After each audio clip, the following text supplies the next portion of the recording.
Này bây giờ nó mà tắt la na. Rồi ý đi bạn tiếp lo phải có chỗ nè.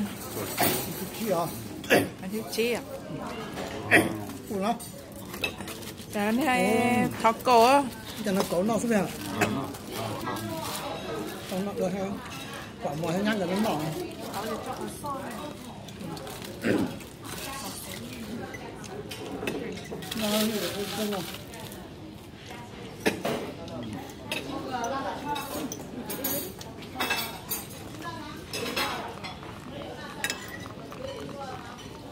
Ôi ô, kể tiếng là nó chẳng má chưa có chứ.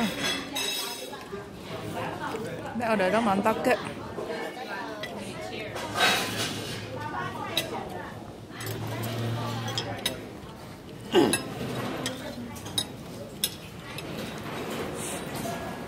Từ lên nó vào cá.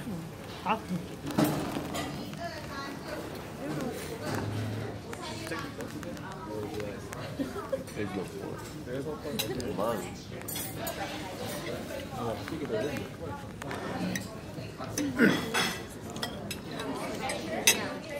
Đi số tôi là sợ tôi lo rồi.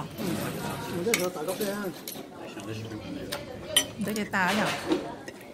Rồi ta có gì nè. Hả? Tạm vào có gì nè. Cá. Tạm vào cái gì thì nào khác.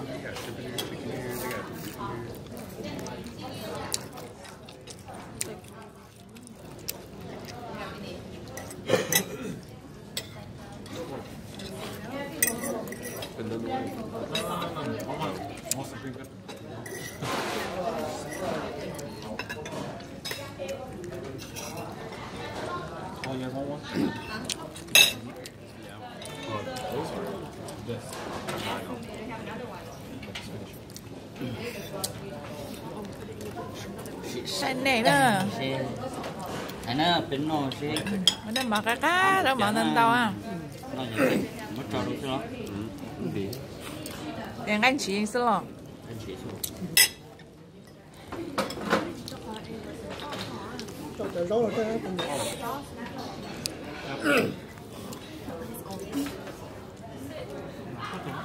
là cho nó cũng nó hơi cho nó. Mấy nó đẹp dễ thế nó khó. Nó cái gì xỉa chỉ ta đó. Đúng nào rồi. Nó thế đó. Mất trò đó.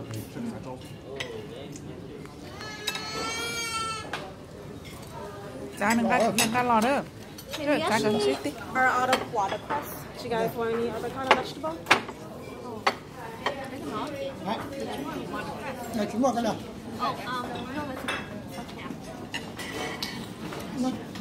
Ồ, chị mua.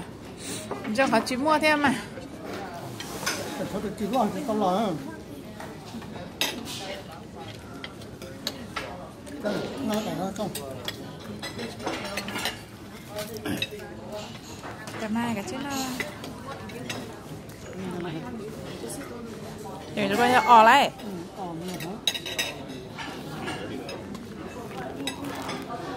Chả lấy canh lửa là ô tô đu lu rồi bắt xa rồi.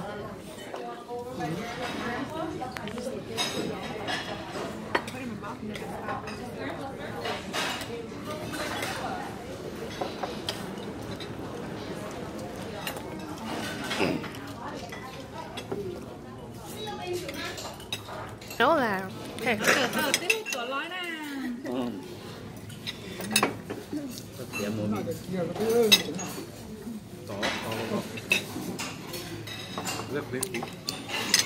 I guess I want to use balls.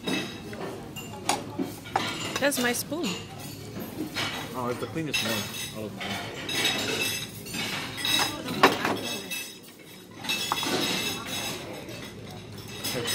Or want to use 2 seconds? You can just leave it in there. You take it. Thế cái thứ thì nó ngát. Đây chúng nó có đó là nhiều.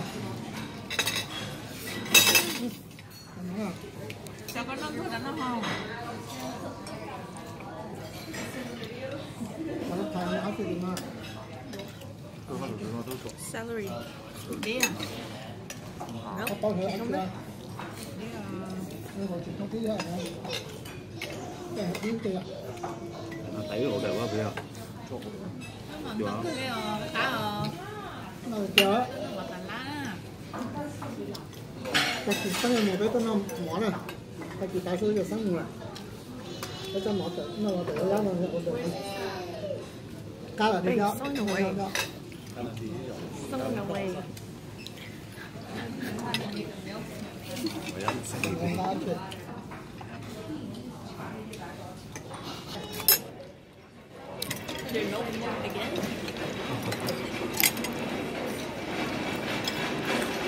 Đem biết từ lobster, chị tao lo nè. Nó Biết từ lobster không? This? nó Just a spoon.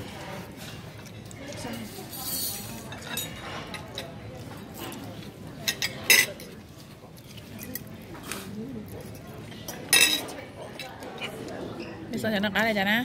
I'll eat Miracle Whip. cái gì nó Nasty as fuck. It tastes like Miracle Whip.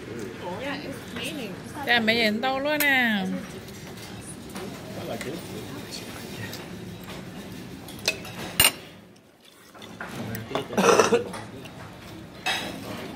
nó cho nó rồi.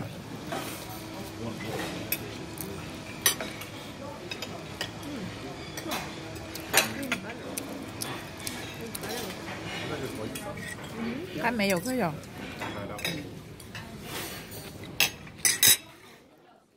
Tại nó kinh doanh hơn. I think it's cucumber, yeah.